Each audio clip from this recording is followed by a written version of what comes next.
Bismillahirrahmanirrahim. Assalamualaikum warahmatullahi wabarakatuh. Nama saya Muhammad Farhan Ramadhani.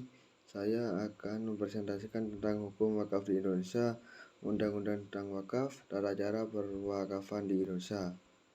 Tujuan Negara Kesatuan Republik Indonesia sebagai diamanatkan dalam pembukaan Undang-Undang Dasar Negara Republik Indonesia tahun 1945 di antara lain adalah mempermajukan kesejahteraan umum. Untuk mencapai tujuan tersebut perlu mengamali pengembangan potensi yang terdapat pada peranata keagamaan yang dimiliki manfaat ekonomis. Salah satunya angkat strategis untuk meningkatkan kesejahteraan umum. Perlu meningkatkan peran wakaf sebagai peranata keagamaan yang tidak hanya bertujuan menyediakan berbagai sarana ibadah sosial. Terus, problematika wakaf di Indonesia.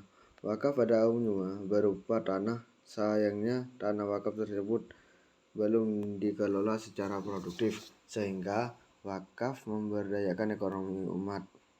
Berbagai masalah kerap terjadinya kaitan tanah wakaf, di antaranya tanah wakaf yang tidak atau belum disertifikatkan. Tanah wakaf masih digugat oleh sebagian keluarga. Tanah wakaf yang dijual oleh pihak yang beri amanat untuk mengelola, termasuk tukang kuli. Tanah wakaf yang tidak adil dan tidak profesional.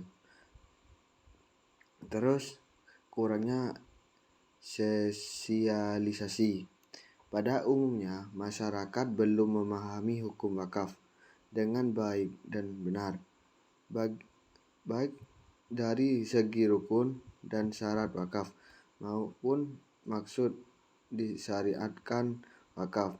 Memahami rukun wakaf bagi masyarakat sangat penting, karena dengan memahami rukun wakaf, masyarakat bisa mengetahui siapa yang boleh berwakaf, apa saja dan boleh diwakafkan, untuk apa dan kepada siapa wakaf diperuntukkan, bagaimana cara berwakaf, dan siapa saja yang boleh menjadi nazir.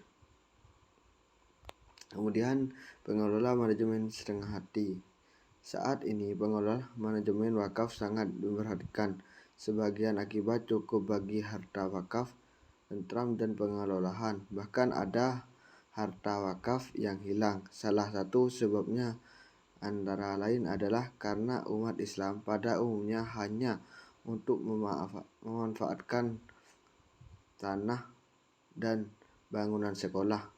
Sementara itu, wakaf kurang memikirkan banyak operasional sekolah serta nazir yang kurang profesional. Oleh karena itu, kajian mengenai manajemen pengelolaan wakaf ini sangat penting. Kurang berperan wakaf dalam memberdayakan ekonomi umat Islam di Indonesia dikarenakan wakaf tidak dikelola secara produktif untuk mengatasi masalah ini.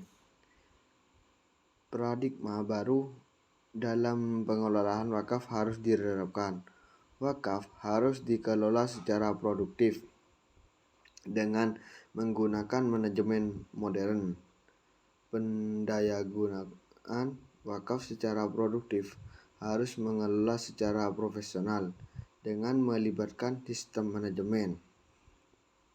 Kemudian, objek wakaf dan komitmen nazir. Objek wakaf dikembangkan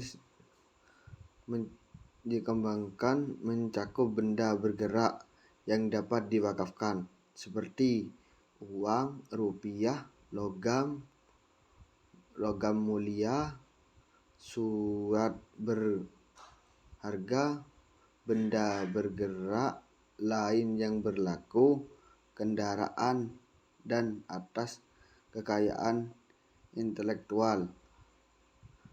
Hal sewa sesuai ketentuan syariat dan peraturan perundang-undangan yang berlaku. Benda wakaf adalah segala benda, baik bergerak atau tidak bergerak, yang memiliki daya tahan yang tidak hanya sekali pakai dan bernilai menurut ajaran Islam. Kemudian Nazir 17 adalah salah satu unsur penting dalam perwakafan. Berfungsi atau tidaknya wakaf hanya tergantung pada kemampuan nazir. Kemudian eksistensi wakaf bagi penyangga ekonomi umat. Intensifikasi wakaf selain berdimensi ritual juga dimensi sosial. Nas 26 keberadaannya telah menjadi salah satu instrumen penunjang peradaban Islam. Sebagai praktek yang telah mengembangkan dalam kehidupan masyarakat Muslim, wakaf telah mendukung kehidupan ekonomi dan sosial.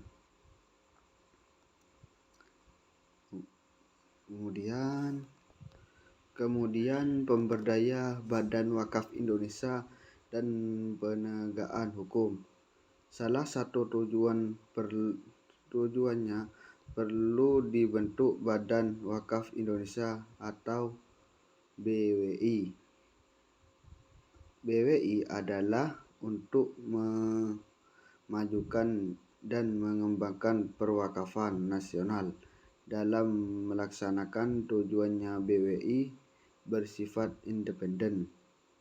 Dalam Undang-Undang tentang Wakaf Pasal 48 disebutkan bahwa BWI berkedudukan di Ibu Kota Negara Kesatuan Republik Indonesia dan dapat membentuk perwakilan di provinsi atau kabupaten atau kota sesuai dengan kebutuhan. BWI mempunyai tugas dan wewenang melakukan pembinaan terhadap nazir dalam mengolah dan mengembangkan harta benda wakaf. Dan B. Melakukan pengelolaan dan pengembangan harta benda wakaf berskala nasional dan internasional. Terus C.